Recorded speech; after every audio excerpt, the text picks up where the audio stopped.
No, away they go. Now entering its fourth decade, the Breeders' Cup has long been established as a target for horsemen all over the globe.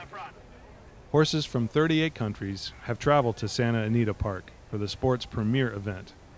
Eyes from every corner of the planet will be glued to what transpires in California this weekend. In Europe now, all the major European racing nations are creating their own Champions Days, which are very much flattering imitations, if you like, of the Breeders' Cup. So now the Breeders' Cup has to rather compete for its place, but I think it's beginning to find its place within that firmament rather than standing apart from it. And that, I think, is why so many Europeans, for all that there are those competing attractions, have come to Santa Anita this year. With increasing globalization our world is experiencing each day, it seems only logical some of thoroughbred racing's top competitors would showcase their talent on this type of stage. Although transportation has become much more cost-effective and accessible, the connections always bear in mind they must possess the right horse.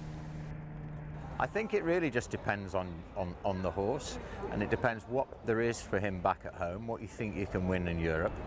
With more entries this year from the global community than ever, the impact of participants that hail from other nations cannot be denied and must be respected. The obvious horses are Dank, last year's filly and mare turf winner, Telescope, her stable companion in the turf, and Toronado in the mile. They're the horses with the best form in those races, you could argue, and they are deservedly European favourites.